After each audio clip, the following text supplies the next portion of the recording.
लीजिए सर चाय।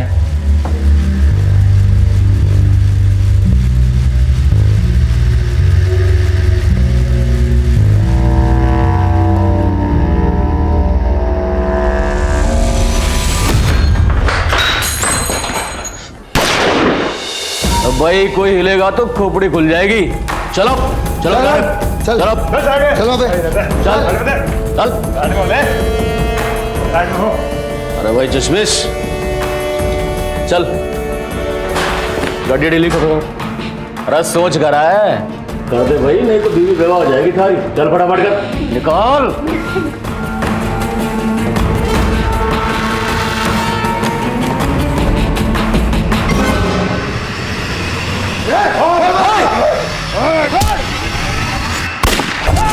चलो चलो चलो चलो।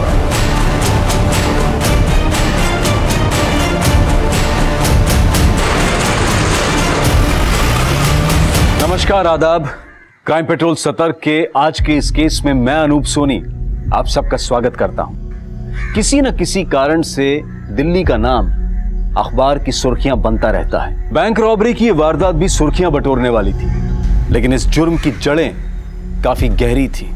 जो नजर आ रहा था उससे कहीं ज्यादा संगीन थी इस जुर्म की श्रृंखला।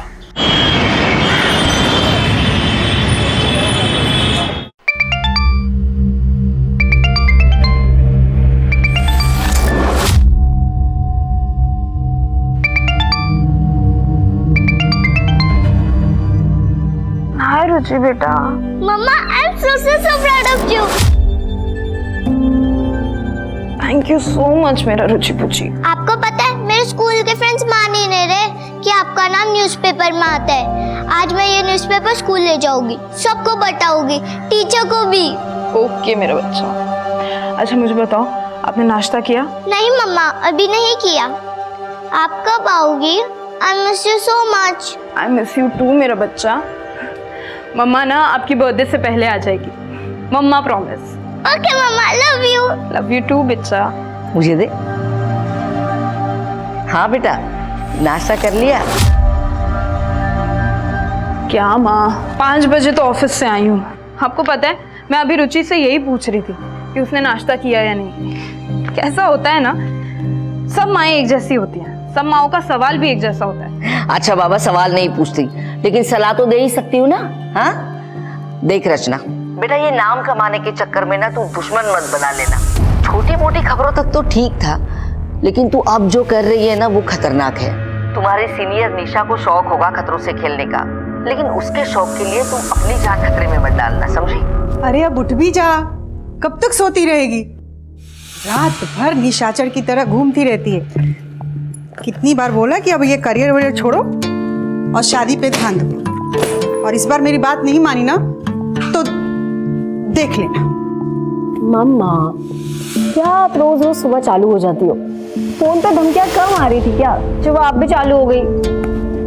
देख, ये मजाक की बात नहीं है, मैं बहुत सीरियस हूँ।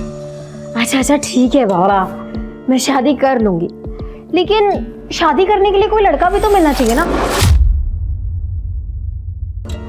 अरे तो वो है ना तेरे ऑफिस में तेरे साथ जो काम करता है, अभिषेक, उसमें क्या खराबी है? कर लो बात, जब देखो फोन ही आते रहते। हाँ, अभिषेक 100 साल जियोगे तुम। एक्चुअली मेरे घर पे ना तुम्हारा ही मुद्दा छड़ा हुआ है। मेरी तारीफ कर रही थी या बुराई? तारीफ और तुम्हारी भूल जाओ। एक्चुअली वो क्या है ना कि मेरी मम्मी मुझे बार बार कन्विंस कर रही है कि मैं तुमसे शादी कर लूं। तो बोलो, करोगे मुझसे शादी?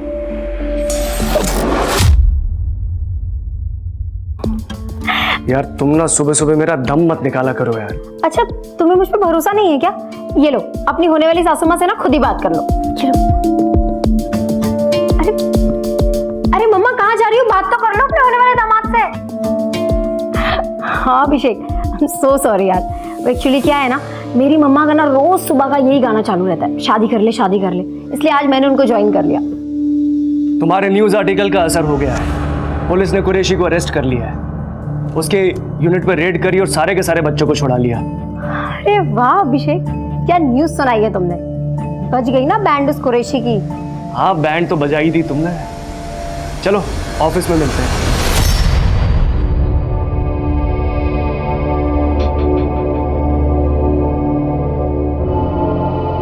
निशा और अभिषेक, तुम दोनों इस बार इलेक्शंस कवर करोगे।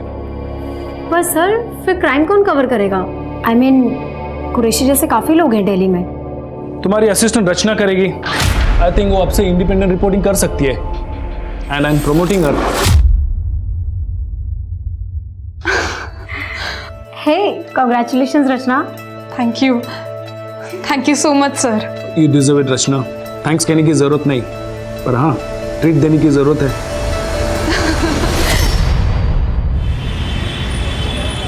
ओके रुचि पुची, मम्मा भी ना जल्दी आ जाएगी। क्या खिचड़ी पक रही है माँ बेटी में? बहुत खुश है रुचि। पता है उसने अपने पूरे स्कूल में सबको न्यूज़ आर्टिकल दिखाया।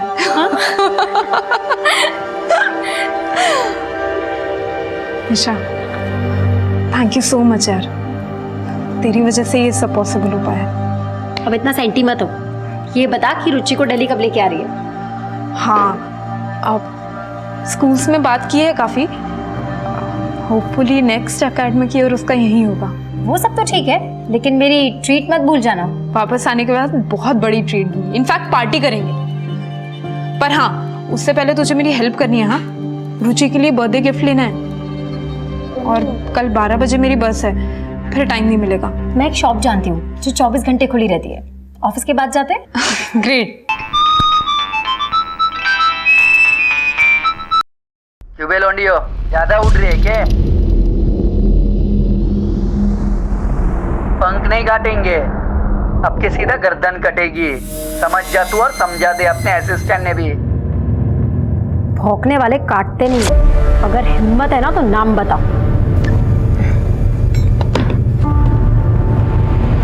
अरे तू टेंशन मत ले, ये सब तो चलता रहता है। देख हम ऑफिस के बाद जाएंगे, रुचि का गिफ्ट लेंगे, ठीक है? चल अभी मैं जाती हूँ।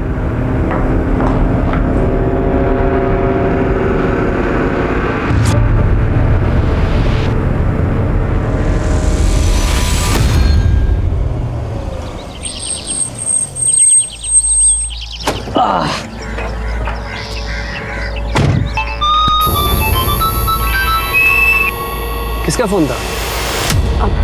कुछ नहीं यार, बस वही हाई प्रोफाइल जर्नलिस्ट होने के पक्ष।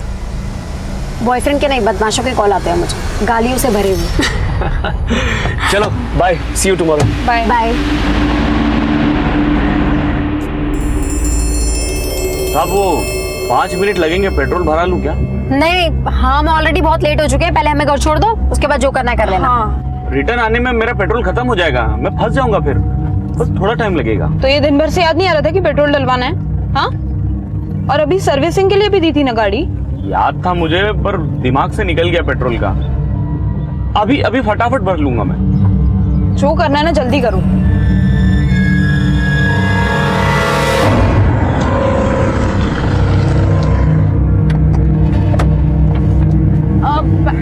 मैंने ले लिया।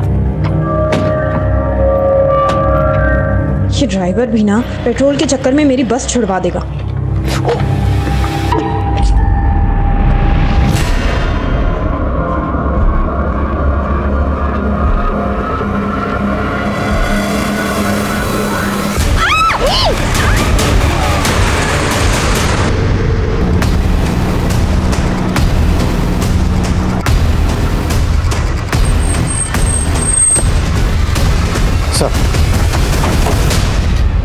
सर मेरा नाम अभिषेक है। निशा और रचना मेरी कलीग्स हैं सर। यही वो जगह है जहाँ पर हमारे ऑफिस का कैब ड्राइवर विष्णु रोज उन्हें ड्रॉप करता है।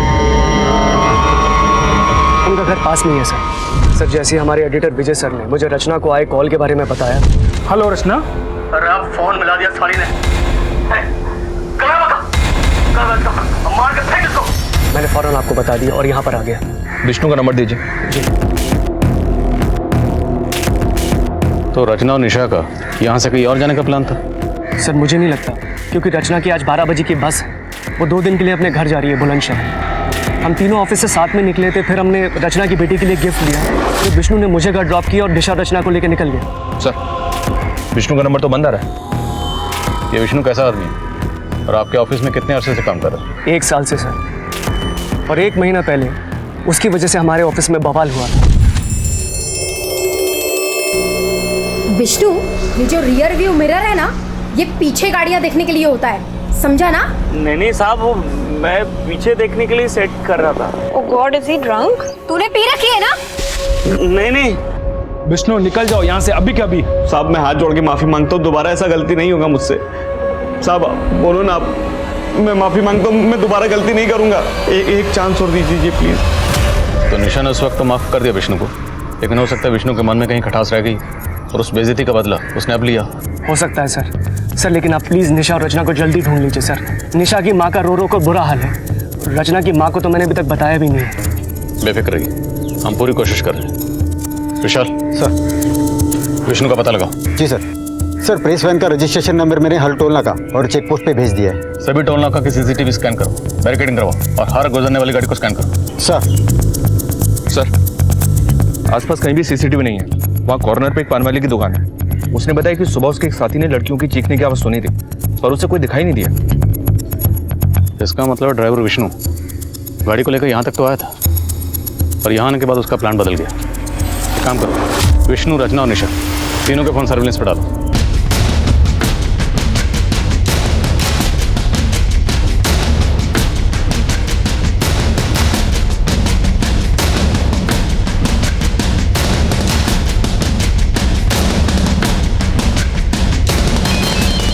सर जल्दी आइए, निर्मल बाग में कुछ मिला है।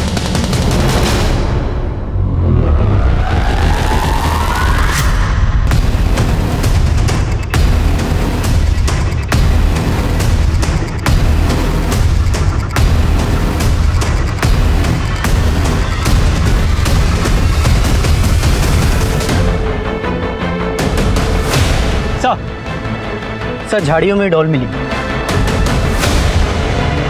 अभिषेक ने बताया था कि रचना ने अपनी बेटी के लिए गिफ्ट खरीदी। हो सकता है ये वही हो। फॉरेंसिक भेजो, हो सकता है किसी के फिंगरप्रिंट्स मैच हो जाए। 2 जाबाज महिला पत्रकारों के साथ हुई इस घटना ने पूरी दिल्ली को हिलाकर रख दिया है। हमने आपको पहले भी बताया कि पुलिस के इस क्राइम सीन में पहुंचने के पहले ही एक पीड़िता की मौत हो गई, वहीं दूसरी पीड़िता की हालत नाजुक बताई जा रही है। सूत्रों के अनुसार कहा जा रहा है कि पीड़िताओं के साथ पहले दुष्कर्म किया गया।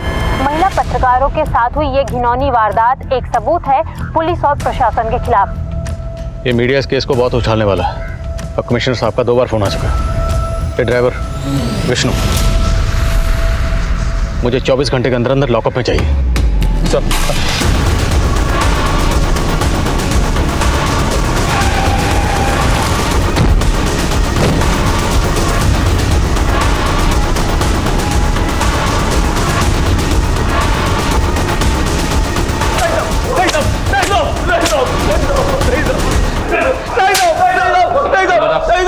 कौन शामिल था तेरे साथ निशा और रचना को किडनैप करने में?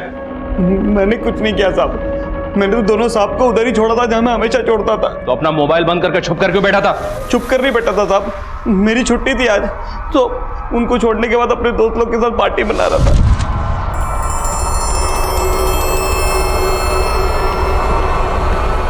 अरे यार ये बैटरी भी अभी डेड होनी थी।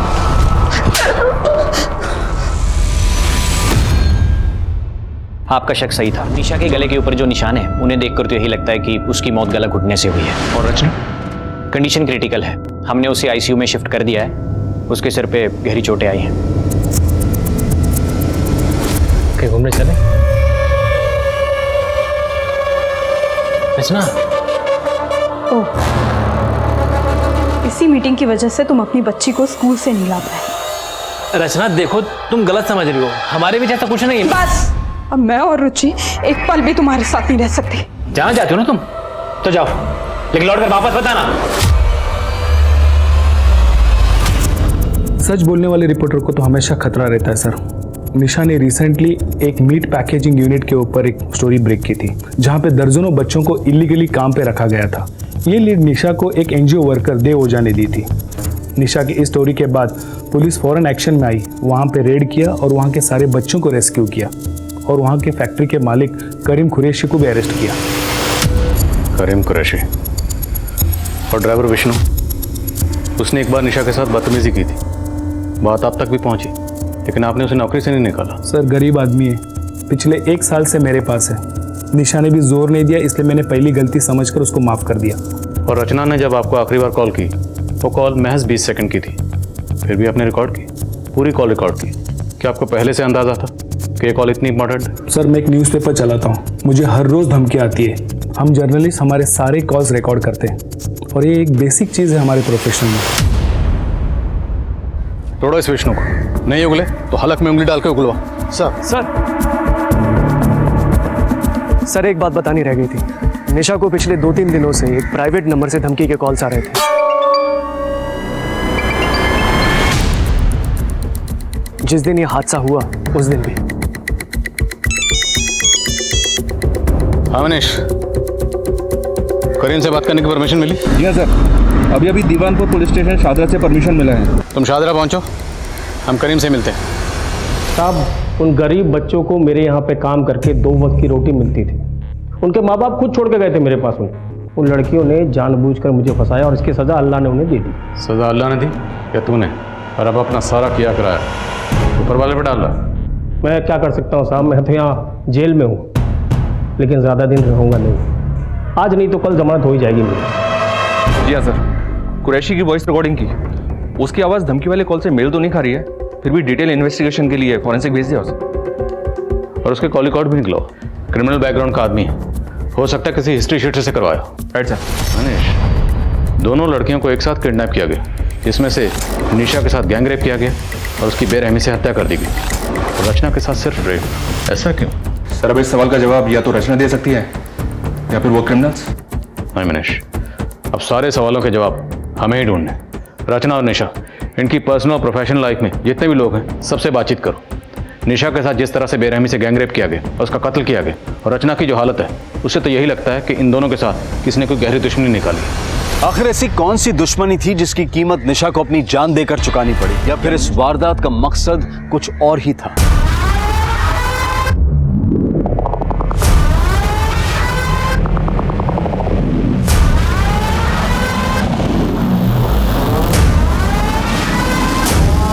एक बात बता, कि गार्ड ने गोली मारी या तो बात हमारी समझ में आ गई, लेकिन वो चाय वाले ने क्यों मार दिया? अरे हमारे पैर पे चाय गिरा दी थी बाबड़ी बूच ने, पैर गंदा कर दिया था हमारा, मार दिया।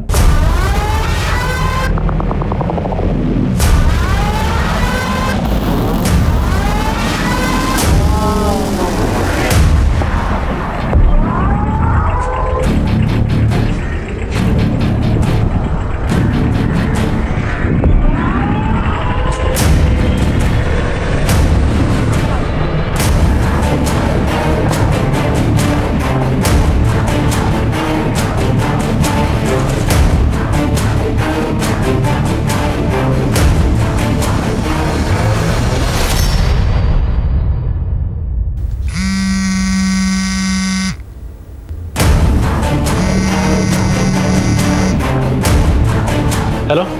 अरे कांड खोल के सुन लो सब, अपने अपने फ़ोन के सिम निकाल के फेंक दो, कुछ दिनों के लिए अंडरग्राउंड होना है हमें। सर मेरे परिवार में कोई भी लड़की नौकरी नहीं करती है, लेकिन रचना को मेरी परिवार की इज्जत का कोई ख्याल नहीं था। उसे तो बस अपनी फ्रीडम प्यारी थी। और ये जो उसकी सहेली है निशा, वो उसे चढ़ाती रहती है, ये चढ़ती रहती है। मैंने कुछ कह दिया तो बेटी को लेकर मायके जाके बैठ गई। तो आप कहना चाहते हैं कि रचना को फ्रीडम चाहिए थी, इसलिए वो अलग होना चाहती थी, but from your side it was perfectly all right. हमारे बीच म्यूचुअली डिसाइड हुआ था कि अलग होने के बाद हम अपनी ज़िंदगी अपने ढंग से जी सकते हैं। अलग होने के बाद? लेकिन आपका तो रचना से डिवोर्स नहीं हुआ, फिर भी आपने एंगेजमेंट कर ली, और कानूनी तौर पर वो अभी भी आपकी बीवी है। इतना बड़ा हादसा हुआ, आपने कोई खबर नहीं ली? मैं खबर क्यों लेता सर? रचना और मेरे बीच में कोई रिश्ता है ही नहीं। रही बात तलाक की, तो हाँ मैं उससे तलाक लेना चाहता था, लेकिन रचना बहुत बड़ी लालची औरत निकली। एलिमोनी पे उसने 20 लाख रुपए मांग लिए मुझसे। सर इतनी बड़ी रकम मैं कहाँ से लाके देता? इसलिए उसे रास्ते से हटाने की कोशिश की ताकि झंझट खत्म हो जाए। सर मैंने नहीं मारा उसको, मैं क्यों मारूंगा उसे? जिस वक्त रचना और निशा पर हमला हुआ उस वक्त तुम कहाँ थे? मैं अपने घर था सर, बुलंदशहर में। ये तुम्हारे कॉल रिकॉर्ड्स, इनके हिसाब से तुम उस दिन दिल्ली में थे। सर एक्चुअली मेरा ट्रांसपोर्ट का काम है, मेरे पास कई ट्रक्स और टेम्पोज हैं, कई शहरों में मेरे ऑफिस हैं, दिल्ली में भी है सर। तो शायद उस दिन मैं वहीं रहा हूँगा। सॉरी सर, दिमाग से निकल गया था। जब तक केस सॉल्व नहीं हो जाता दिल्ली से बाहर नहीं जाओगे। मैं जा सकता हूँ सर? ये अभी पूरा सच नहीं बोल रहा, नजर रखो इस पे। एक बात कान खोल के सुन लो, हमारी संतान आने से पहले हमारे को सोने के कंगन चाहिए।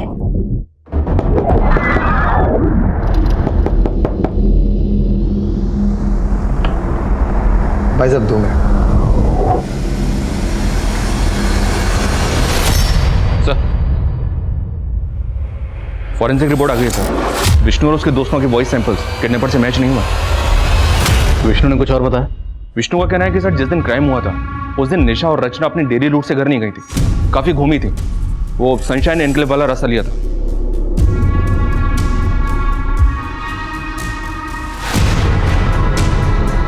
यहाँ पे नवदेश न्यूज का ऑफिस है।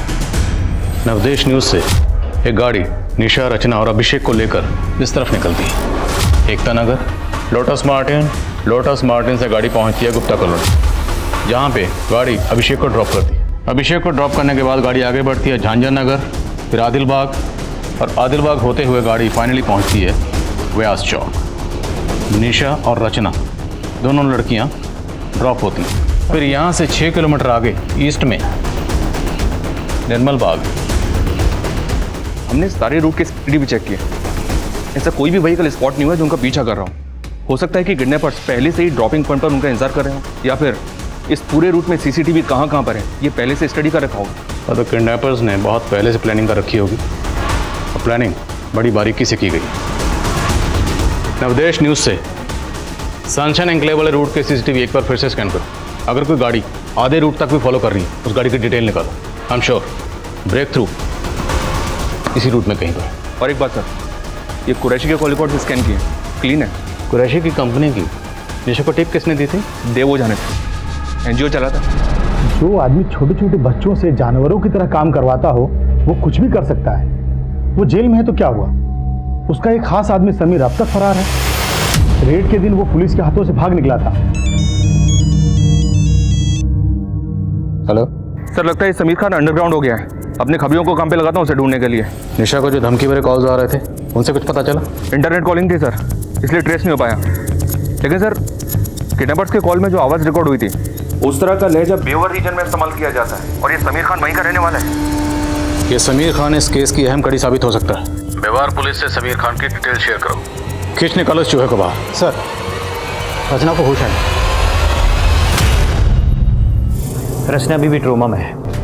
अगर रचना से हादसे के बारे में ज़्यादा बात की जाए तो उसे पैनिक अटैक आ सकता है, ब्रेन डैमेज भी हो सकता है। इसलिए बेहतर यही होगा कि आप कुछ दिन रुकें। Let her recover first. Excuse me. देखिए, हम नहीं चाहते कि आपकी बेटी को कोई भी तकलीफ हो, लेकिन अगर रचना कुछ भी बताए या उसे कुछ भी याद आए तो प्लीज़ हमें इन्फॉर्म करिए। मनीष सर, एरिया के जितने भी टेम्पो वाले हैं सबको राउंड ऑफ करो। देखो ये 5 डिजिट किसके मोबाइल के, और बदरपुर इलाके में क्राइम वाले दिन की जितनी भी फुटेज है उसे दोबारा स्कैन करो। ये टेम्पो इसमें ज़रूर मिलेगा। ये विष्णु और कुरैशी इनके कॉल रिकॉर्ड्स फिर से स्कैन करते हैं, हो सकता है ये नंबर उनसे जुड़ा हो। RTS यानी रेप ट्रॉमा सिंड्रोम, ये एक मानसिक स्थिति है जिसका रेप विक्टिम पर काफी समय तक असर रहता है, और रचना भी इसी ट्रॉमा से जूझ रही थी। रचना की मानसिक स्थिति काफी नाजुक थी। एक रेप विक्टिम के लिए रेप इंसिडेंट को बार बार याद करना काफी तकलीफदेह होता है। ये रचना की हिम्मत थी जो ऐसी हालत में भी वो पुलिस को एक नंबर का क्लू दे पाई। लेकिन पुलिस के सामने अभी कई चुनौतियां थी। ये देखना अभी बाकी था कि ये 5 नंबर्स पुलिस को इस केस में कहां तक ले जाने वाले थे। सर, मैंने सारे सस्पेक्ट और इस केस से जुड़े सभी लोगों की सीडीआर चेक की, लेकिन कहीं भी कोई ऐसा नंबर नहीं मिला जिससे लास्ट में ये 5 डिजिट हो, 36366।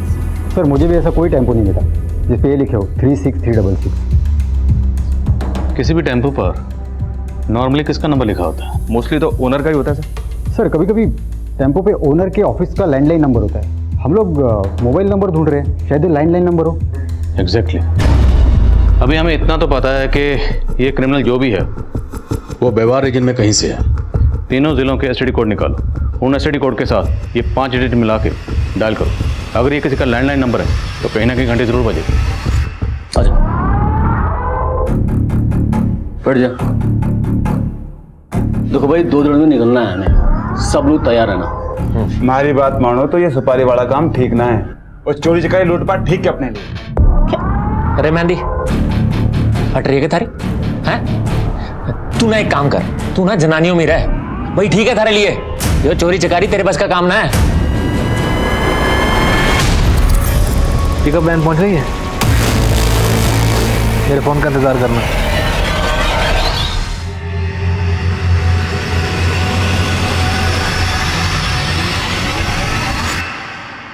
हाँ बल्ली बोल। अच्छा ठीक है, नजर रखो उस पर। समीर खान का पता चल गया, उठाओ उसे। सर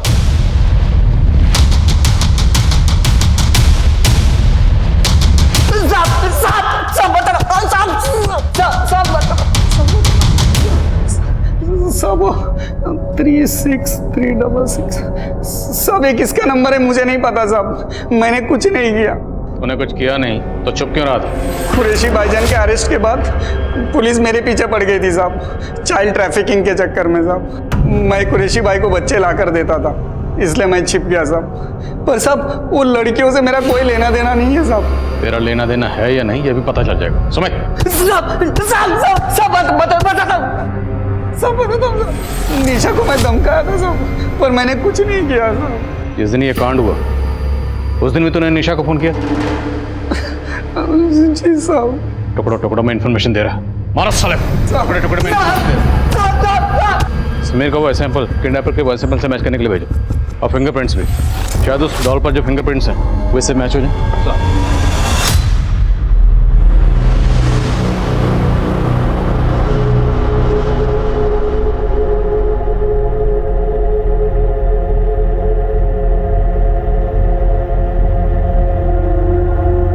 मम्मी ये सब क्या लिखा है आपके बारे में?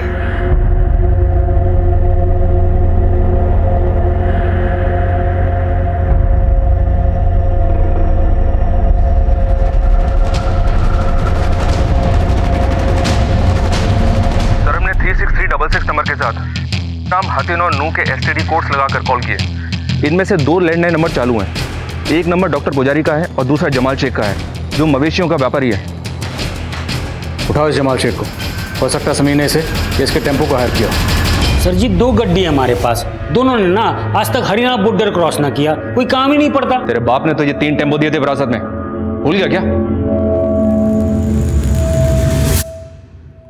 ये देख, ये रहे उन तीनों के नंबर। 2 यहाँ पे हैं, तीसरा कहाँ है? ओ हाँ साहब जी, ये तीसरी गड्डी 3 साल पहले हमारा छोटा भाई कासिम ले गया था, तब से मैंने ना देखी। कहाँ है कासिम? बोल।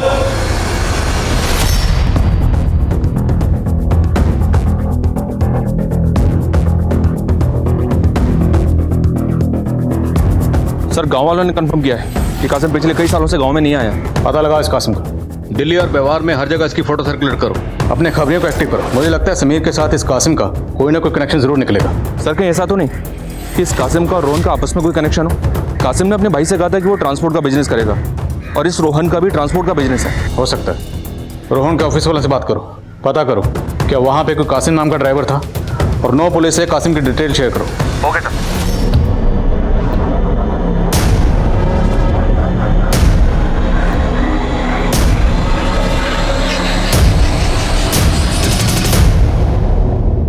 समीर के वॉइस सैंपल्स तो किडनैपर के बेवारी एक्सेंट से कुछ हद तक मैच करते हैं, लेकिन डॉल पर मिले फिंगरप्रिंट्स समीर के फिंगरप्रिंट से मैच नहीं करते। हो सकता है समीर ने कासिम को सुपारी दी। समीर और कासिम के बीच में कोई कनेक्शन? जी नहीं सर, समीर हातिन जिले का रहने वाला है और कासिम नू का। हम घूम फिर के फिर वहीं पर आ गए, 0 पे। सर टेम्पो वाले का पता चला? नहीं सर, लेकिन एक लीड मिली है। जिस दिन बीपीओ एम्प्लॉय का रेप हुआ उस दिन उसी एरिया में एक रॉबरी हुई। उस दिन उस एरिया में कोई रॉबरी हुई थी? नहीं सर, लेकिन रचना ने जिस एरिया से डॉल खरीदी थी उस एरिया में एक रॉबरी अटेम्प्ट हुई थी, लेकिन फेल हो गई क्योंकि आसपास के लोगों ने चिल्लाना शुरू किया तो वो लोग भाग गए, वो भी एक टेम्पो से।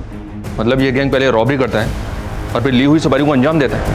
9 पुलिस से ऐसे गैंग की और डिटेल पता करो। सर बड़े शातिर हैं बेवारी गैंग वाले, बच्चों का इस्तेमाल करते हैं अपने काम करने के लिए। कैसे? सर जुवेनाइल होम से बच्चे हायर करते हैं, उन्हें अपना लाइनर बनाते हैं और यही बच्चे उन्हें इन्फॉर्मेशन देते हैं कि कब कहाँ माल मिलेगा। मुझे दिल्ली हरियाणा बॉर्डर के आसपास के जुवेनाइल होम्स के एक्टिव लाइनर्स की डिटेल चाहिए। जी सर। हमारे यहाँ 4 बच्चे बेवार रीजन से हैं, जिसमें से 3 तो अभी सेंटर पे हैं, मगर एक अपने गांव गया हुआ है। उसके माँ बाप ने अपनी गारंटी पे उसकी कस्टडी ली है। उस बच्चे की डिटेल मुझे मिल सकती है? जी बिल्कुल मिल सकती है। ये देखिए, ये वाला है।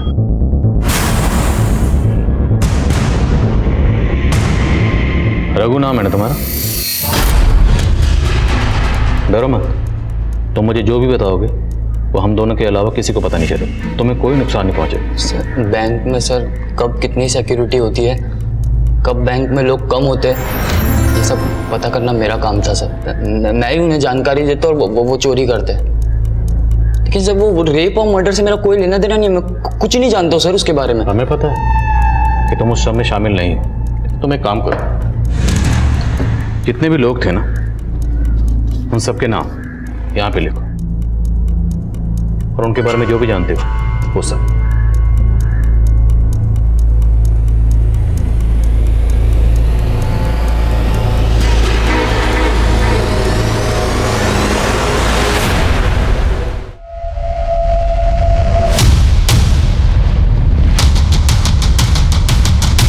साहब, रघु हमारे लिए खबरें लाने का काम करता था। उसी की मदद से हमने बदरपुर और उसके आसपास सारी चोरियां करी थी।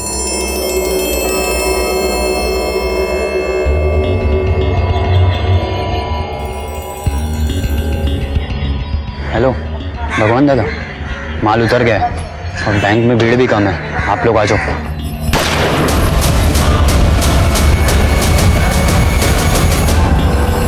और सच बोल। सच कह रहे साहब, हमने चोरियां करी हैं लेकिन किसी की इज्जत ना लूटी।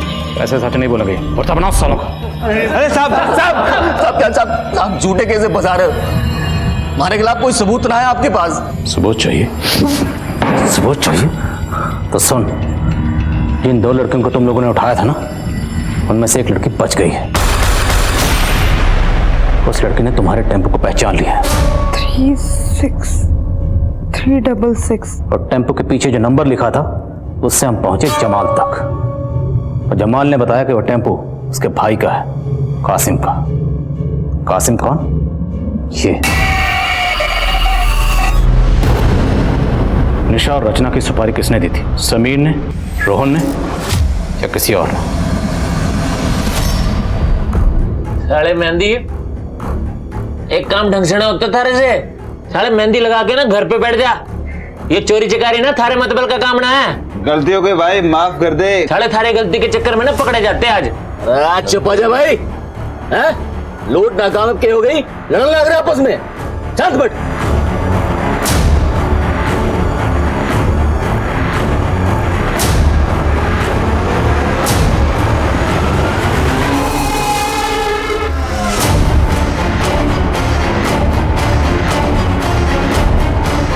छोरियां कहाँ जा रही भाई? गुस्सा निकालना है तो इनको निकाल ले। क्या भाई साहब, ये सब काम हम थोड़ी ना करें, बवाड़ मचेगा, फंस जाएंगे। ये भी कौन फंसावेगा हमें? चल लगा ले वैन के पाछे। धन का सुख तो मिला ना, धन का सुख ही ले लेते हैं।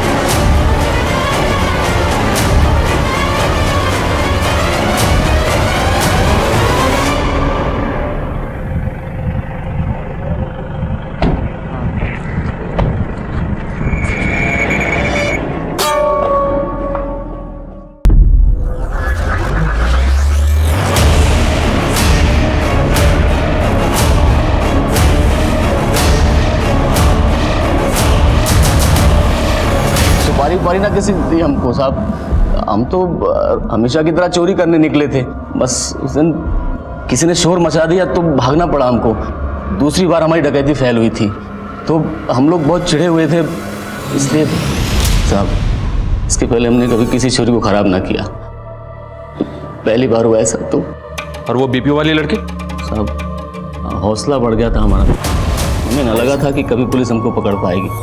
हमने सोचा था कि इसी तरह पैसे लूटेंगे और चोरियां उठाएंगे, मजे करेंगे। तुम लोगों को एहसास है, तुम लोगों के पल भर के मजे ने किसी की पूरी जिंदगी को बर्बाद कर दिया। मजे करोगे तुम लोग?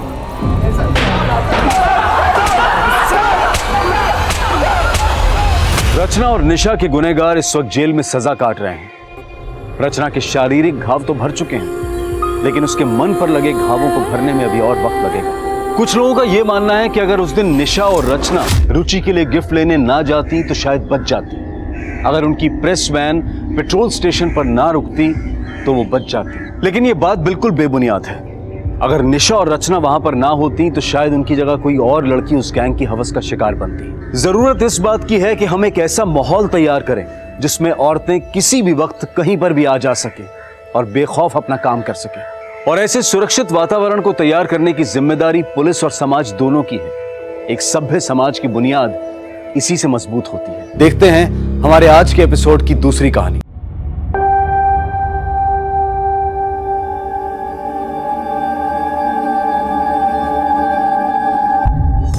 अरे तुम दोनों डर क्यों रहे हो? प्यार तो करते हो ना एक दूसरे से। बस फिर दोनों अडल्ट्स हो, हक से शादी करो। दीदी आप नहीं समझ रही है, हमारी बिरादरी को आप नहीं जानती। अगर हमारे पंचों को पता चल गया ना कि मैं कहीं बाहर शादी करने वाली हूँ तो मुझे काट कर कहीं फेंक देंगे। धत पगली, ऐसे कोई काट के फेंकता है क्या? पुलिस और कानून नाम की भी तो कोई चीज है कि सब खत्म हो चुका है। और ये पंच सरपंच, ये कानून से ऊपर नहीं है बेला। देख बेला, मैं ना तेरे घर वाले से बात करता हूँ, ठीक हो जाएगा सब। कोई फायदा नहीं है, माँ कभी नहीं मानेगी। तेरे बाबा तो तेरी बात मानते हैं ना, उनसे बात करके देख।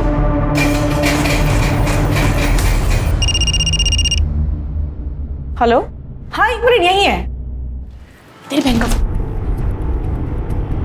हेलो, कहाँ है तू? यहाँ चूल्हा बंद पड़ा है लेकिन आई बहुत गर्म हो रही है, जल्दी घर वापस आ तू। हाँ हाँ ठीक है।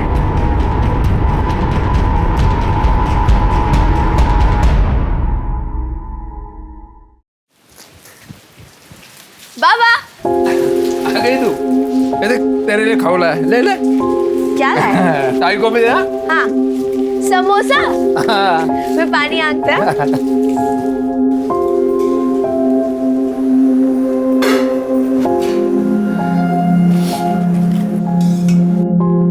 तेरे आई को क्या हुआ है?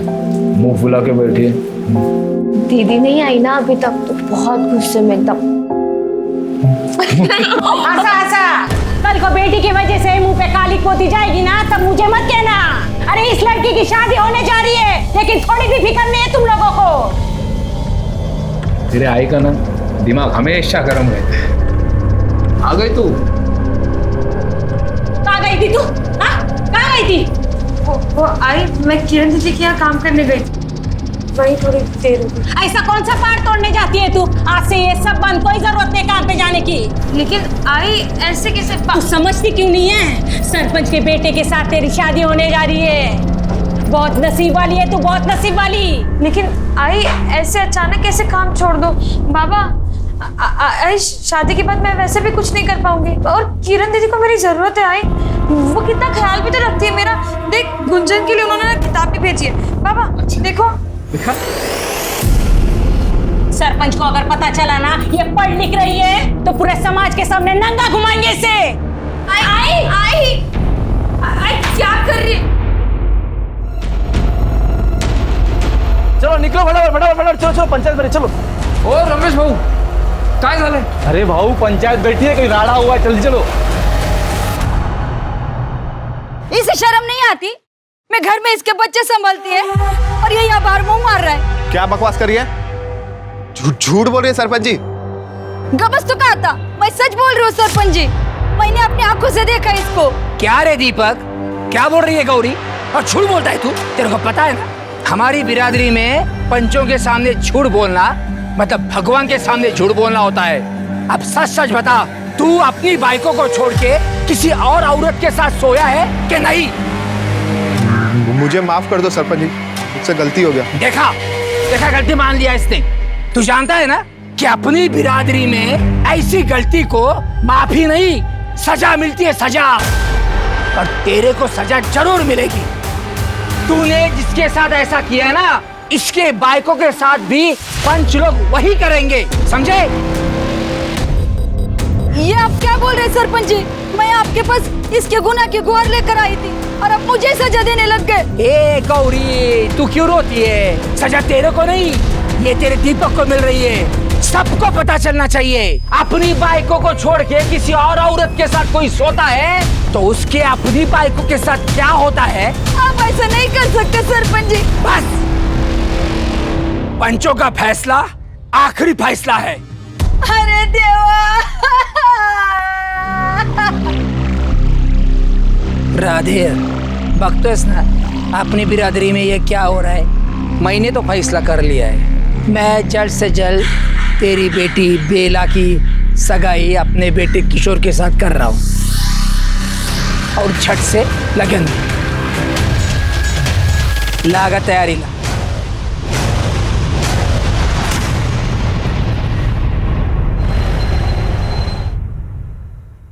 बेला कहाँ थी यार? सारा काम मुझे करना पड़ा। तुझे पता है मेरी मीटिंग थी यार। दीदी, मेरे घर वाले जबरदस्ती मेरी सगाई करवा रहे। मुझे कुछ समझ में नहीं आ रहा मैं क्या करूं। माँ एक पल के लिए भी मुझे अपनी आंखों से ओझल नहीं होने देती। यहाँ भी मैं बहुत बहाने मार के आई। तू परेशान मत हो, मैं समझाती हूँ। कोई फायदा नहीं है दीदी, वो नहीं मानने वाले। दीदी आप बस मेरी एक बार कुंदन से बात करा दो। हाँ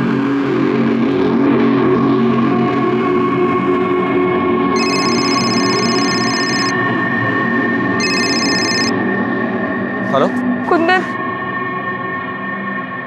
मेरे घर वाले मेरी सगाई करा रहे हैं। क्या? एक काम करते हैं, चलो भाग चलते हैं। आज मैं दोपहर में गाड़ी लेके आऊंगा, तुम तैयार रहना।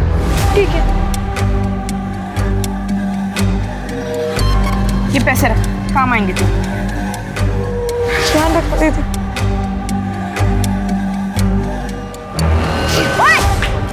क्या कर रहे हो भैया? सॉरी हो क्या सॉरी? किसी लड़की में चल बे दीदी स्टेशन। दीदी छोड़िए ना। क्या कर रही है आप? लड़कियों को टकराने के लिए दुकान खोली ना तूने इधर? क्या बच्चा है?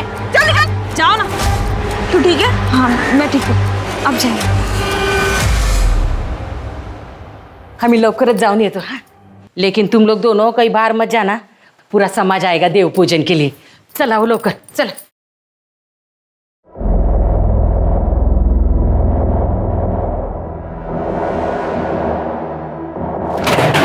ताई तो सच में जा रही है? ताई मुझे बहुत डर लग रहा है।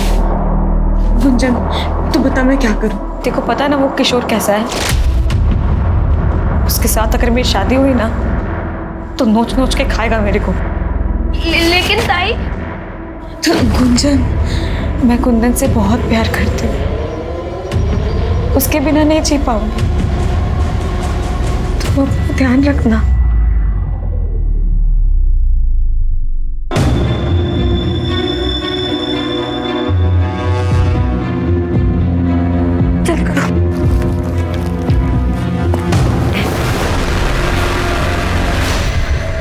कौन है ये? हाँ मैं पूछता हूँ कौन है ये? क्या रे किशोर, क्या है ये? बाबा देखो ना, ये कौन है ये लड़का? बाबा बाबा बाबा मैं कुंदन से प्यार करती हूँ। तो भाई क्या बोलते, तू पागल हो गई है क्या? तेरी लगन का शगुन लेकर आया हूँ और तू? सजा प्यार करने की। उनके पूरे समाज के सामने उसे और उसके प्रेमी को बेइज्जत करके उनके साथ मारपीट की गई। तो क्या बेला की सारी मुश्किलें खत्म हो चुकी थी? बेला के सर पर आई बला क्या टल चुकी थी?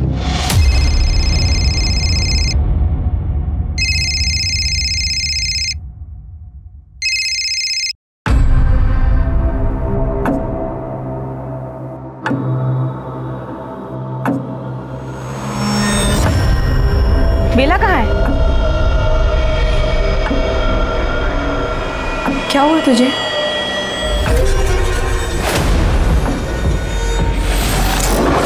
कुछ तो बोल। कुछ नहीं हुआ दीदी, मुझे बता बेला, कुछ तो हुआ है। इसकी तबीयत खराब है, डॉक्टर ने इसको आराम करने के लिए कहा है। ठीक है, ध्यान रखना। हाँ।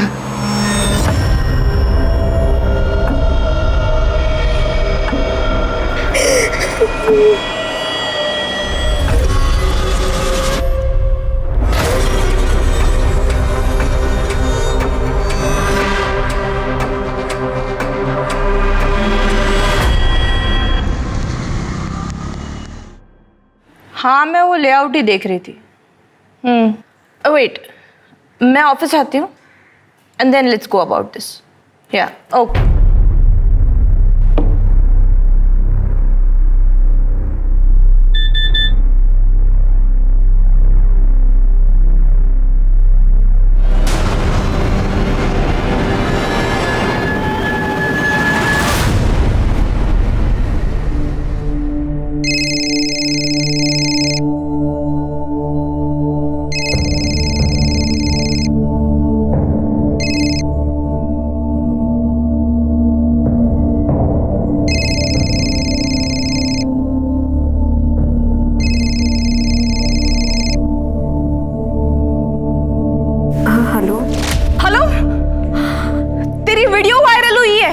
वीडियो? हाँ, पागल बता तो दीदी मुझे एक बार। और ये इतने घटिया तेरे बिरादरी वाले, छी, तो तेरे और कुंदन के साथ कैसे कर सकते थे? मुझे ये तक भी नहीं पता कि कुंदन किस हालत में कहाँ है। मैंने पता किया है, वो सिटी हॉस्पिटल में है। 1 महीना हो गया वो आईसीयू में। अब ठीक है, थोड़ा स्टेबल है, बट हालत उसकी बहुत खराब है बेला।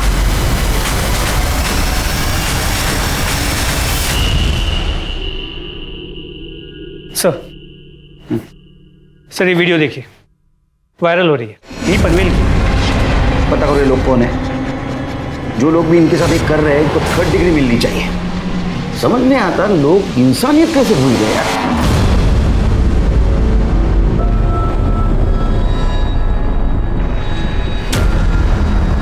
ताई, मैं पानी भर के आती हूँ। ठीक है।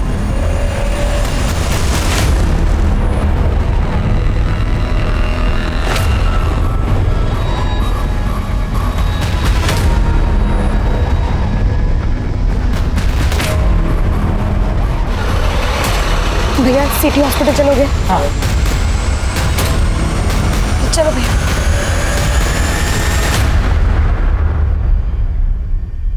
सर उस एरिया का पता चल गया है जहाँ से वो वीडियो वायरल हुआ है।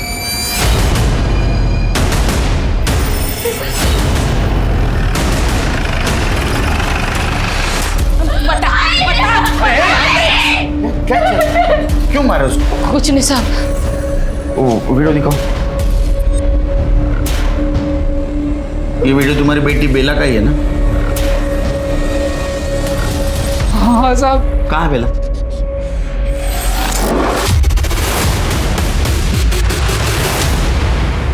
हम लोग भी उसी को ढूंढ रहे। देवता ने कुटे गिली थी। साहब मैं और शोभा बिल्डिंग कंस्ट्रक्शन साइट पे काम करते हैं, दोनों काम पे गए थे। तो घर पे कोई नहीं था? तुमको तो पता होगा ना। मैं बाहर पानी भरने के लिए गई थी, वापस आई तब ताई घर पे नहीं थी। बेला कुछ है इकडे। बेला बेला कुछ है।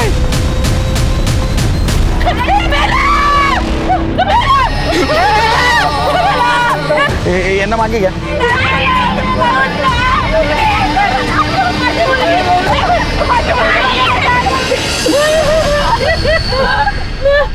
चलिए देखिए, स्ट्रैंगुलेशन मार्क्स। प्रताप, मरने से पहले लड़की ने बहुत स्ट्रगल किया लगता है। ये घास की हालत देखो। मेरे गलती हो गई, माफ कर दो। इधर आसपास किधर सीसीटीवी के देखो और पूछताछ करो इस लड़की को किसी ने यहाँ आते हुए देखा था। बॉडी को पोस्टमार्टम के लिए भेज दो।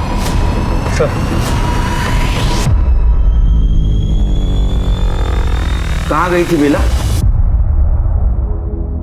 पता नहीं है साहब, बता रहा घर में कोई नहीं था। अब वो खुद कहीं चली गई या किसी से डर के गई, कुछ पता नहीं है साहब। डर के? किससे डर के? जिन्होंने उसको मारा था उनसे डर के? साहब वो पंच परमेश्वर हैं। हमारी बिरादरी में बिरादरी के बाहर वालों से रिश्ता नहीं करते ना। मेरी बेटी बेला को प्यार हो गया था कुंदन से, जो हमारी बिरादरी से नहीं था। उसी की सजा उसे मिली है साहब। इतनी बड़ी सजा? ये तो कुछ भी नहीं है साहब। उसके बाद जो सजा उसे मिली वो सजा नहीं, पाप था साहब। इसके बाद भी कुछ और हुआ था? इसकी परख तो होगी और इसको सजा भी मिलेगी। माफ कर दीजिएगा इसे। ऐसे गुनाह को माफी नहीं मिलती, सजा मिलती है। इसकी तीनों पंचों के साथ ना बारी बारी से शादी होगी। अरे तुम ऐसे कैसे मान गए गांव की जमीन और घर देने के लिए? तू क्या करता? उन भेड़ियों को अपने बच्चों को ऐसे ही नोचने देता? देखो, बेला का जो होना था वो हो गया। अब उसकी कोई इज्जत नहीं बची और हमारे समाज में तो उसके साथ कोई शादी भी नहीं करेगा। उसकी जिंदगी तो बर्बाद हो गई। अब जमीन देकर अपनी छोटी बेटी की जिंदगी क्यों बर्बाद कर रहे हो? उसकी भी तो शादी करनी। कहां से आएंगे पैसे? तब का तब देख लेंगे। कहां से देखोगे? क्या तुम्हारे घर वाले ने खजाना गाड़ गए यहाँ पे? अब जो मैं बोल रही हूँ वो तुम सुनो, मान लो उनकी बात।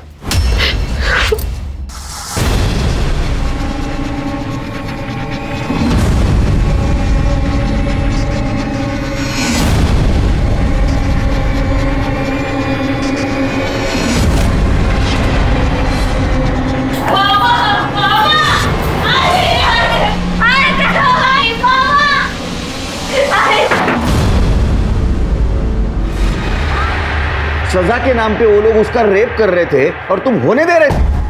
अब गरीब साहब क्या करते, मजबूर थे। अगर कोई रास्ता होता तो हम हमारी बेटी को ऐसे कुएं में डाल देंगे। अरे तुम लोग हमारे पास क्यों नहीं आए? हमारी बिरादरी में पंचों का ही राज चलता है, उनके खिलाफ कोई नहीं जा सकता है साहब।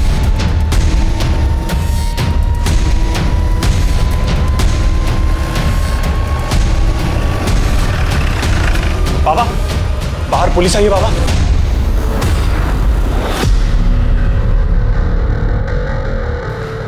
चल गया चल। ओ महाराज, क्या है ये? कहाँ ले जा रहे हो हमको?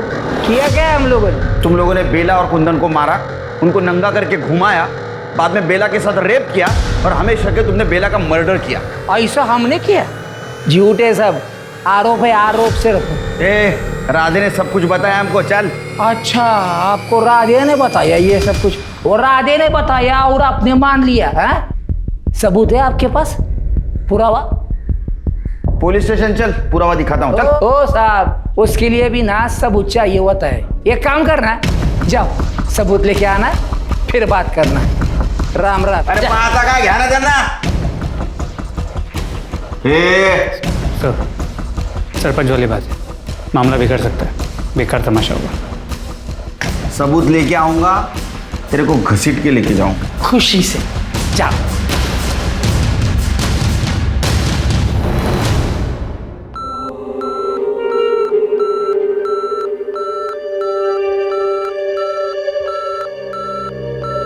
अब कैसे है इसकी हालत? हमें इसका बयान लेना। अभी तो पॉसिबल नहीं है सर। जैसे होश आए इन्फॉर्म कर देना। Okay sir. इसका बयान लेना। तब तक पंचों को उठा के ला, सच तो उनसे बुलवा के रहेंगे। सर।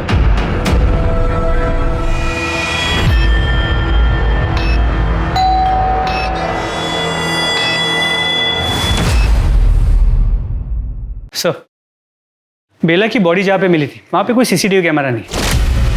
और सर, ये बेला की पोस्टमार्टम रिपोर्ट। सर, बॉडी पे छोटे मोटे चोट के निशान तो है, लेकिन कोई मेजर इंजरी नहीं, और उसे गला दबा के मारा गया। और कुछ? सर, बेला प्रेग्नेंट थी, उसके पेट में 1 महीने का फीटस था। राधे का कहना था कि उसके साथ सारे पंचों ने मिलकर रेप किया था। इसका मतलब उन पंचों में से किसी की वजह से गर्भ ठहरा होगा, लेकिन ये तभी पता चलेगा जब उनमें से किसी का डीएनए फिटस से मैच होगा। सर, ये भी तो हो सकता है ना कि ये बच्चा कुंदन का हो सकता है, लेकिन अगर किसी भी पंच का डीएनए फिटस से मैच होता है तो हमें सरपंच के खिलाफ रेप का सबूत मिले। पंचों के खिलाफ कोई कुछ नहीं बोलेगा साहब। हमारे समाज में सभी उनसे डरते हैं साहब। अरे कोई तो होगा जो उनके खिलाफ कंप्लेंट करेगा। कोई नहीं बोलेगा साहब। ये कोई पहली बार नहीं हुआ है साहब, हर बार ऐसा होता है। अभी कुछ साल पहले एक और लड़की के साथ ऐसा हुआ था साहब। किसके साथ? वो संध्या के साथ। कहाँ ये संध्या? वो बेचारी तो शर्म के मारे समाज को छोड़ के चली गई साहब। नंबर ले लो, ट्रेस करो उसको। बेला जिसके साथ ये कुकर्म हुआ था उसकी मौत हो चुकी थी और राधे जिस संध्या का नाम ले रहा था उसका कुछ पता नहीं था। पुलिस जल्द से जल्द बेला के कातिलों को जेल की सलाखों के पीछे देखना चाहती थी, लेकिन अभी उनके सामने एक और डरावना सच आना बाकी था।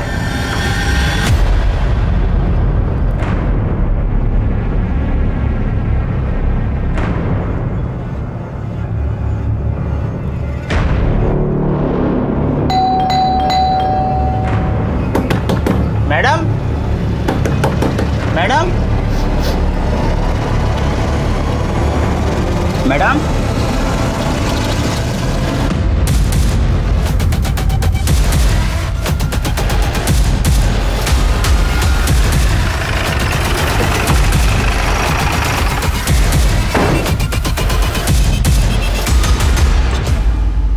आप लोग नीचे जाइए।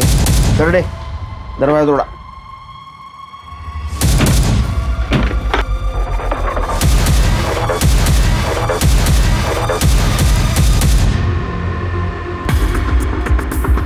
वो किरण मैडम ने 2 दिन से दूध की थैली नहीं उठाई और अंदर से कुछ बदबू आ रही थी। ये किरण मैडम इधर अकेली रहती थी? हाँ सर, अकेली रहती थी। अभी कुछ महीनों पहले यहाँ पे दिल्ली से शिफ्ट हुई है। आप कौन? मैं सुषमा, यही सोसाइटी में रहती हूँ। 2 दिन से बॉडी घर में पड़ी थी, कोई आता जाता नहीं? वैसे तो कोई आता जाता नहीं था, एक मेड आती थी। थी मतलब? अभी 1 महीना पहले ही उसने काम छोड़ दिया। क्यों? वो तो नहीं पता, लेकिन कुछ तो हुआ होगा। क्या नाम था मेड का? सर बेला।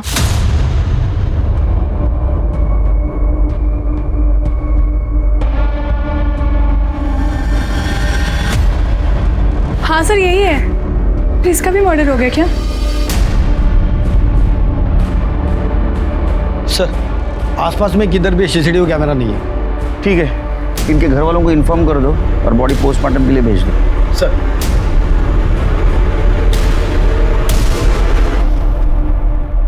मेरी बेटी जिंदगी में बहुत आगे बढ़ना चाहती थी सर, बहुत तरक्की करना चाहती थी। वो इतनी दूर मुंबई आई थी दिल्ली छोड़कर। पहले तो बस दूर हुई थी हमसे और आप इतनी दूर हो गई कि बहुत दूर चली गई। पानी पीजिए। Thank you sir. उसका किसी के साथ झगड़ा, दुश्मनी? नहीं सर, ऐसा कुछ भी नहीं था।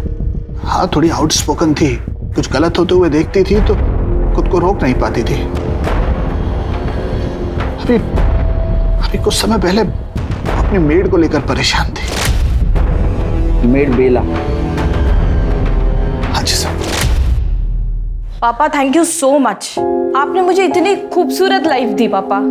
यहाँ लड़कियां प्यार तो क्या शादी तक अपनी मर्जी से नहीं कर सकती। वो बेला जो मेरे यहाँ काम करती है पापा, मेरी हाउस हेल्प, उसके घर वालों ने इतना बुरा उसके साथ किया, मैं आपको बता तक नहीं सकती पापा। बेटा वो सब ठीक है, लेकिन तू वहां अकेली रहती है, तू दूसरों के मैटर में क्यों पड़ती है? मुझे तेरी फिक्र होती है। आपने मुझे इतना पढ़ाया लिखाया, काबिल बनाया, इसीलिए ताकि मैं चुप बैठूं, वो भी गलत होता हुआ देखकर। लेकिन उसकी तो मौत हो गई, उसका किसी ने खून कर दिया। हो सकता है जिसने बेला का खून किया उसी ने किरण का खून किया हो। ये आप क्या कह रहे हैं सर? मेरा मतलब कोई ऐसा क्यों करेगा?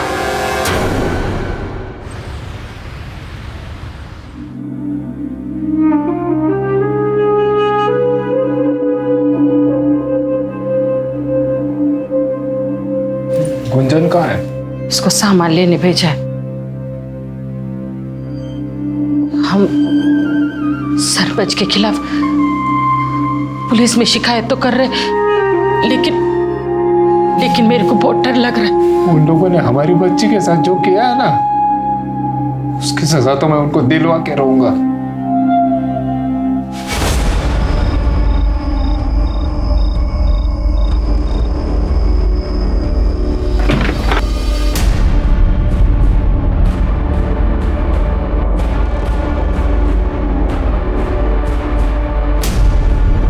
ये तो राधे और शोभा है। इनका ऐसा वीडियो किसने बनाया?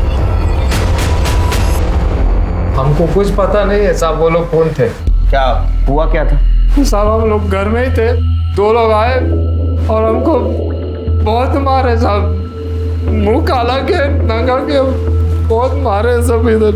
और अब इस बार भी हमारे पास नहीं आए। ऐसा क्यों करते आप लोग? क्या करते हैं आप लोगों के पास आकर?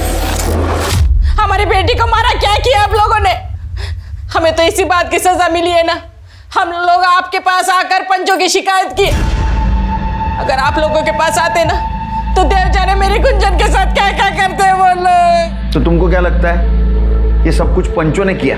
उसके बारे में हम कैसे बोलेंगे साहब, वो तो पता करना आपका काम है। तो तुम्हारी बेटी बेला किरण के पास काम करती थी ना? हाँ सर, किरण मैडम बड़े अच्छे हैं साहब, वो इधर घर पे भी आई थी बेला का हालचाल पूछने। अभी उसको क्या बोलते हैं साहब? किरण अच्छी थी तो उसका भी मर्डर हुआ। चलो समझ लेते बेला को इन पंचों ने मारा, लेकिन किरण को क्यों मारे?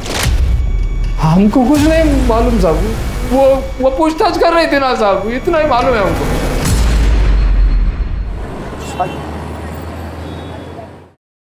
सर, किरण की पोस्टमार्टम रिपोर्ट, उसकी मौत 12 तारीख को हुई और उसे भी गला दबा के ही मारा गया।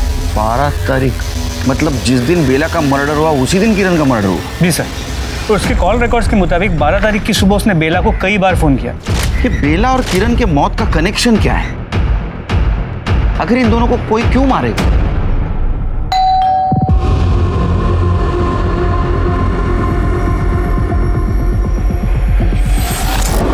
प्रताप, एक काम करो, ये जो वीडियो वायरल हुआ है, मुझे लगता है ये सरपंच के साथ जो 2 फंटर रहते हैं ना, उन्होंने ये कांड किया है।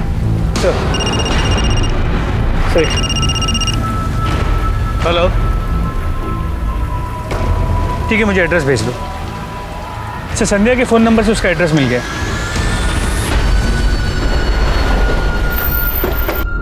सुनिए जी, ये संध्या कहाँ रहती है? मैं ही संध्या हूँ, बोलिए। हमें तुम्हारे बिरादरी के सरपंच के बारे में बात करनी है। साहब आप इधर क्यों आए? आप चले जाओ, मेरा पति घर पे अगर वो सुन लेगा तो मुझे छोड़ देगा साहब। आप इधर आइए। तुम बेला को जानती थी? देखो, बेला का खून हो गया, उसके बाद बारी बारी सभी सरपंचों ने उसके साथ बलात्कार किया और हमें शक है कि उन्होंने ही उसका खून भी कर दिया। संध्या, तुम्हारे साथ क्या हुआ?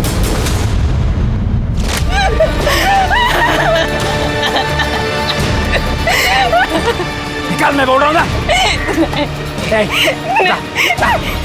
तुम्हें कोर्ट में गवाही देनी चाहिए। साहब देखो, मैंने जो भी बताया वो मैं कोर्ट में नहीं बोलेगी। जो हुआ वो मेरा बीता हुआ कल था, उसके लिए मैं मेरा आज खराब नहीं कर सकती।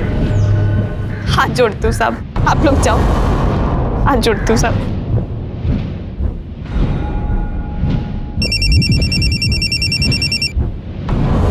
हेलो सर, राधे सही कह रहा था, मेरी संध्या से बात हुई, उसके साथ भी वही सब कुछ हुआ है, लेकिन वो कोर्ट में गवाही देने से इनकार कर रही है।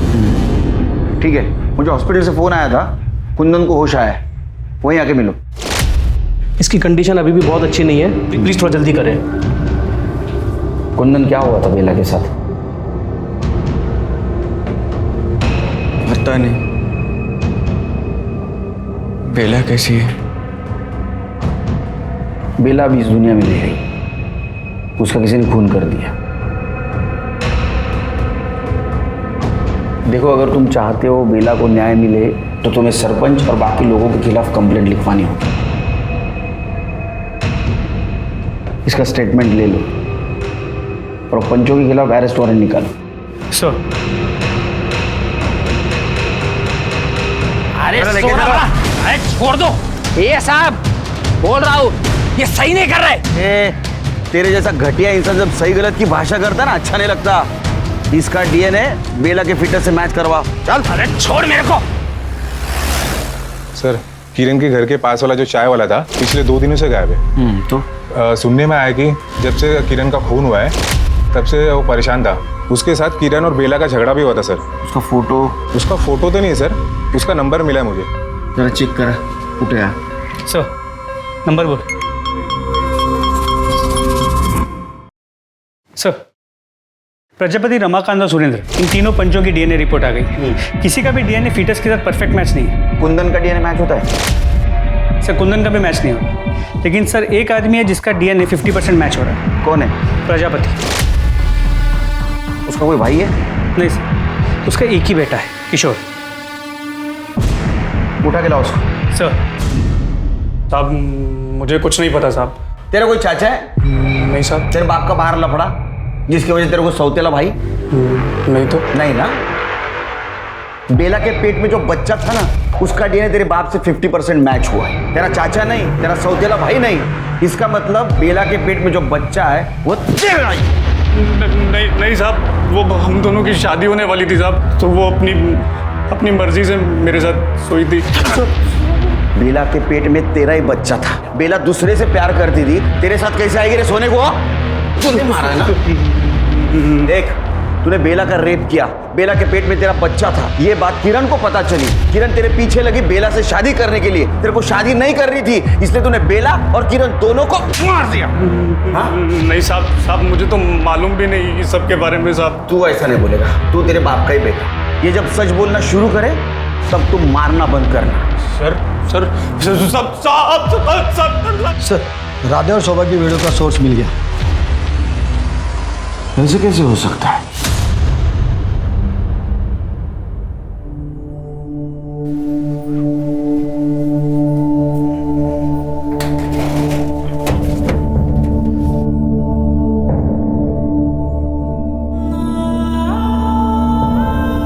अरे वाह, नए कपड़े। होली आ रही है ना। मेरे कपड़े आपसे ज्यादा सुंदर है। तुम्हारे कपड़े ज्यादा सुंदर होंगे ही ना। अब मेरी बहन भी तो कितनी सुंदर है। गुंजन। पापा। नहीं बेटा। पापा, अब मुझे कौन कहेगा कि मेरी बहन सबसे अच्छी है? और पापा।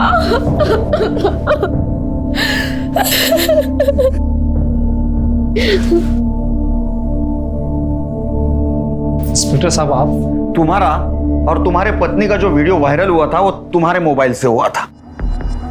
क्या मिला तुम्हें खुद को और तुम्हारे पत्नी को जलील करके? तो क्या करता साहब मैं? क्या करता? आप तो उस सरपंच और उसके चमचों को पकड़ नहीं पा रहे, तो मैंने सोचा मैं ही कुछ कर लेता हूँ। हाँ, मैंने दिए थे अपने दोस्त को पैसे वीडियो बनाने के लिए। ये गैर कानूनी है और तुमने बहुत गलत किया है। आप लोग तो हमें न्याय नहीं दिलवा सकते ना, उल्टा हमें ही कानून बता रहे। तो किस्सा ही खत्म कर देते हैं। उन्हें तो सजा नहीं दे सकते ना, लेकिन मैं अपनी जान जरूर दे सकती।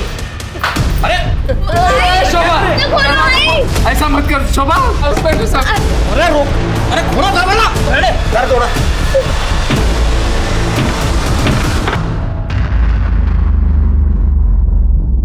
तुम्हारे आई की तबीयत कैसी है अभी? पहले से ठीक है साहब, पर साहब मेरे आई बाबा ने ना कुछ भी जानबूझ के नहीं किया। वो तो बस न्याय चाहते थे। मेरे बाबा ने ये वीडियो सिर्फ इसी के लिए बनाया था। साहब सही में उनकी कोई भी गलती नहीं है इसके अंदर। सर हेलो, गुड सर, उस चाय वाले का पता चल गया। लेके आओ उसको।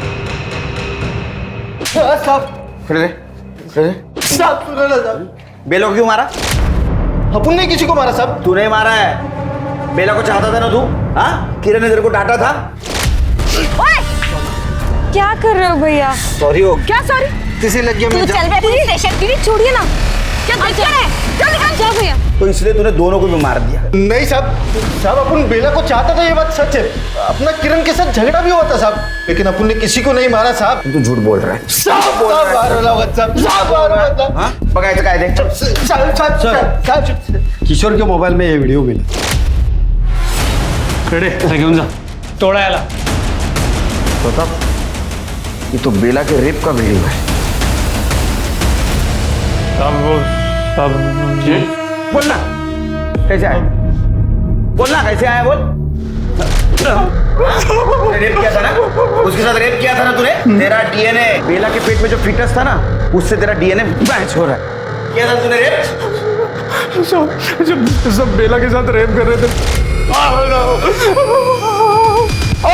साहब देखो, मत मारो साहब, मत मारो साहब, मत मारो साहब। साहब देखो हमने कुछ नहीं किया है, पहले बोल रहा हूँ मैं। तेरे बेटे ने हमको सबूत दिया है, समझा ना, तुम्हारे हैवानियत का। तुम लोगों ने जो बेला के साथ रेप किया था उसका वीडियो शूटिंग है हमारे पास। तुमने उसका रेप किया, बाद में उसको मार दिया, और ये बात किरण को पता चली थी। वो किरण तुम्हारे काले करतूतों का चिट्ठा हमारे सामने पड़ने वाली थी, इसलिए तुमने किरण को भी मार दिया। नहीं हमने कुछ नहीं किया साहब। जब तक सच नहीं बोलते तो मारते रहो। देखिए साहब हमने कुछ नहीं किया है, मैं फिर से बोल रहा हूँ आपको बहुत महंगा पड़ेगा। ठीक है कर दो नंतर कर दो। हाँ सर, वो लोग कुछ भी मानने को तैयार नहीं। उनका कहना है कि कोई रेप हुआ ही नहीं, उन्होंने बेला से शादी की थी और उसके साथ सुहागरात मनाई थी। ना वो किसी मर्डर के बारे में जानते और ना किसी किरण को पहचान। अरे मर्डर्स हुए तो किसी ने तो खून किया होगा। इस केस की हर डिटेल मुझे चाहिए, बारीक से बारीक चीज खंगालो। सर,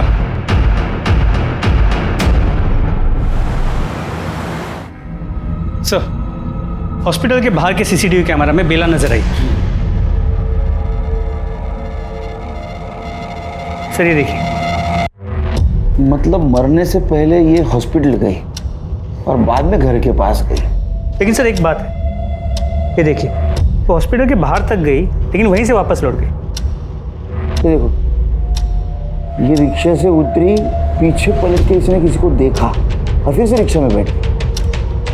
मतलब इसका कोई पीछा कर रहा था, और जो उसका पीछा कर रहा था शायद उसी ने उसको मार दिया।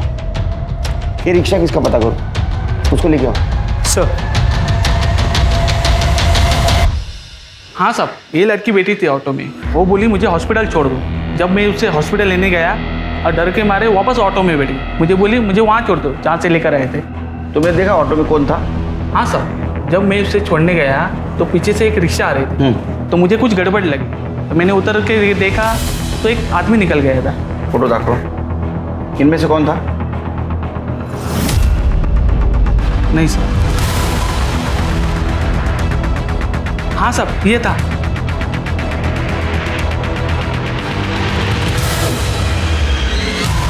तुमने अपनी ही बेटी को मारा, क्यों?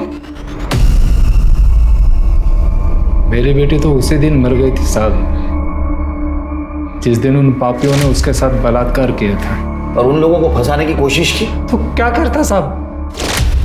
साहब, किरण ने बेला से कहा था कि वो बेला की खबर न्यूज में चलाएगी। मैंने सोचा कि वैसे ही इतनी बदनामी हुई है, और बदनामी होगी तो गुंजन का हाथ थामने आगे कोई नहीं आया। ये सब मैंने अपनी छोटी बेटी गुंजन के लिए किया है साहब। अगर तुम पे अन्याय हो रहा था तो हमारे पास आते, हमसे मदद मांगते, लेकिन नहीं, तुमने इज्जत और समाज के नाम पे अपनी बेटी और किरण को मारा है। तुम्हें कड़ी से कड़ी सजा दिलवा के रहूंगा। प्रजापति सुरेंद्र, रमाकांत और किशोर को बेला के साथ बलात्कार की सजा मिली और राधे को बेला और किरण के खून की। पंचों ने मिलकर बेला के साथ दुष्कर्म किया और एक पिता होने के नाते राधे का गुस्सा अपनी जगह वाजिब था, लेकिन पंचों को सजा दिलवाने के लिए जो रास्ता उसने चुना था वो अकल्पनीय था, अपराध था, गलत था। हमें इस केस से ये सबक मिलता है कि अंधविश्वास और समाज की दकियानूसी और अमानवीय प्रथाओं के खिलाफ आवाज उठाने से ही परिवर्तन होगा, ना कि समाज द्वारा बहिष्कृत किए जाने के डर से उनके सामने सर झुका लेने से। अब मैं अनूप सोनी आपसे विदा लेता हूं, फिर मुलाकात होगी क्राइम पेट्रोल सतर्क में एक और नए केस के साथ। तब तक अपना और अपने परिवार का ख्याल रखें और देखते रहें क्राइम पेट्रोल सतर्क। जय हिंद। इस तरह के और भी एपिसोड देखने के लिए हमारे चैनल को सब्सक्राइब करें और बेल आइकन दबाना ना भूलें।